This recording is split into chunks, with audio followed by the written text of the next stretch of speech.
जैसे ही आर्यन घुटनों पर बैठकर एकता को प्रपोज करता है, सबकी नजरें उस पर टिक जाती है। लेकिन अगला ही पल पूरे सीन को शॉक में डाल देता है। एकता हल्की सी स्माइल के साथ बोलती है, यस। ये सुनते ही आर्यन के साथ साथ पूरा कैफेटेरिया हैरान रह जाता है।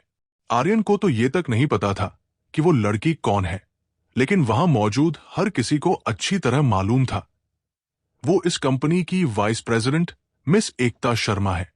हालांकि आर्यन भी इस कंपनी का असली मालिक था, लेकिन ये सच उसके अलावा किसी और को नहीं पता था। वही एकता का ये जवाब सुनते ही आर्यन हड़बड़ाकर खड़ा हो गया और कुछ कहने ही वाला था कि उससे पहले ही एकता ने हल्के से हाथ उठाकर उसे रोक दिया और कॉन्फिडेंट आवाज में बोली, मैं तुम्हारा प्रपोजल एक्सेप्ट करती हूं। वाइस प्रेसिडेंट एकता शर्मा के मुंह से ये वर्ड्स सुनते ही आर्यन के बैच के सारे लोग लिटरली शॉक में आ गए। इतना गहरा शॉक कि पूरे कैफेटेरिया में पिन ड्रॉप साइलेंस छा गया। असल में ठीक आर्यन की तरह ही वीपी एकता शर्मा की भी एक हिडन आइडेंटिटी थी। वो शर्मा फैमिली की सबसे छोटी और सबसे पैम्पर्ड डॉटर थी। दीवान फैमिली की तरह ही शर्मा फैमिली भी वेल नोन थी। हाँ, वेल्थ और इन्फ्लुएंस में वो दीवान फैमिली के बराबर नहीं थे, लेकिन फिर भी उनका नाम दुनिया के रिचेस्ट फैमिलीज की लिस्ट में आता था। दीवान फैमिली के हेड यानी आर्यन के दादाजी जगदीश दीवान और शर्मा फैमिली के हेड परमवीर शर्मा चाइल्डहुड से ही बेस्ट फ्रेंड्स थे। दोनों अपनी इस दोस्ती को रिश्तेदारी में बदलना चाहते थे और इसी वजह से उन्होंने आर्यन और एकता की शादी बचपन में ही फिक्स कर दी थी, जैसा कि अक्सर बिग बिजनेस फैमिलीज में होता है। इसीलिए शर्मा फैमिली की सबसे पैम्पर्ड और प्यारी बेटी एकता दीवान फैमिली की इस कंपैरेटिवली छोटी कंपनी में वीपी के पद पर थी, ताकि वो दीवान फैमिली के उस अननोन एयर से मिल सके और उसे इस रिश्ते के लिए मना कर सके। बल्कि वो आज कैफेटेरिया में भी उसी एयर से मिलने ही आई थी। वहां पूरे कैफेटेरिया में शॉक का माहौल था, लेकिन कुछ देर बाद आर्यन अपने शॉक से बाहर आया और बोला, सॉरी मैम, बट ये बस एक डेयर था। इतना कहकर उसने अपने बैच की तरफ इशारा करते हुए कहा, एक्चुअली हम ट्रूथ एंड डेयर खेल रहे थे और मुझे ये डेयर मिला था। ये सुनते ही एकता का फेस गुस्से से लाल हो गया। हालांकि वो ये सब पहले से जानती थी, फिर भी आर्यन की आंखों में देखते हुए उसने कामली लेकिन ठंडे टोन में कहा, आई डोंट केयर, अब तुम सिर्फ मेरे हो। इतना कहकर उसने आर्यन को कोई मौका दिए बिना कॉन्फिडेंटली कैफेटेरिया से बाहर कदम रख दिया और आर्यन वही खड़ा, कंप्लीटली स्टन्ड, उसे जाते हुए बस देखता रह गया। थोड़ी देर बाद रितेश और बाकी बैचमेट्स उसके पास आ गए। किसी के कुछ बोलने से पहले ही रितेश ने आर्यन को गले लगाते हुए हंसकर कहा, वाह भाई, आते ही सीधे वाइस प्रेसिडेंट को पटा लिया। ये सुनते ही आर्यन की आंखें और बड़ी हो गई। वाइस प्रेसिडेंट, उसने डिसबिलीफ में दोहराया। तभी श्रेया ने बात काटते हुए कहा, वाइस प्रेसिडेंट है तो क्या हुआ, लेकिन वो तुम्हें ऐसे कैसे बोल सकती है कि तुम सिर्फ उसके हो। श्रेया की बात सुनकर आर्यन को छोड़कर बाकी सब उसे ऐसे घूरने लगे जैसे उसके सिर पर अचानक दो सींग निकल आए हों।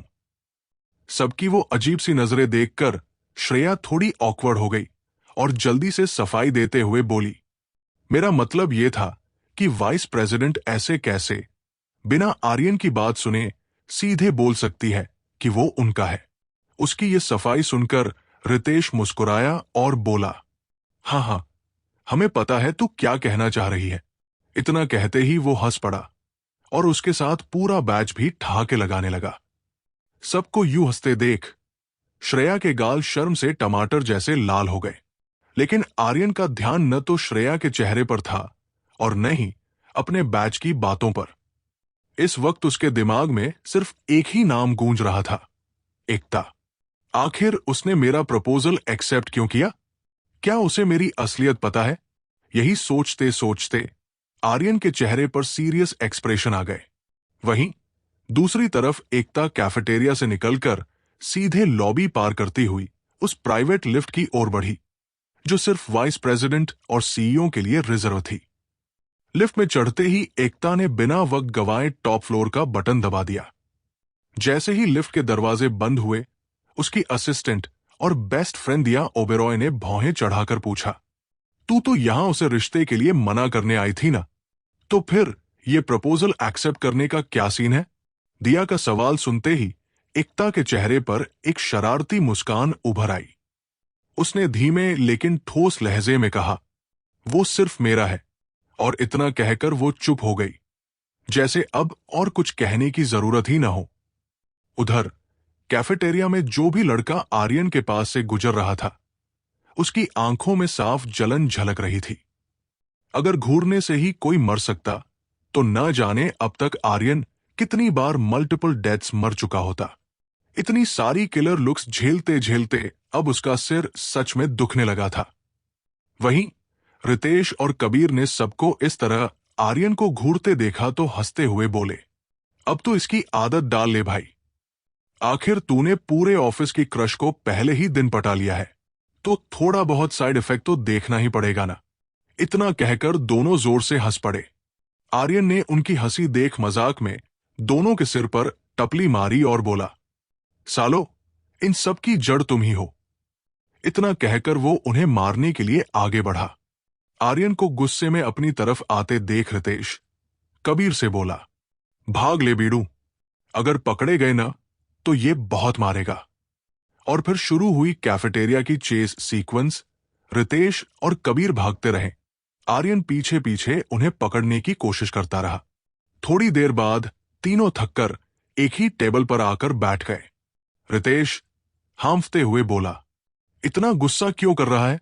अच्छा ही तो है, इतनी अमीर और खूबसूरत गर्लफ्रेंड मिल रही है तुझे।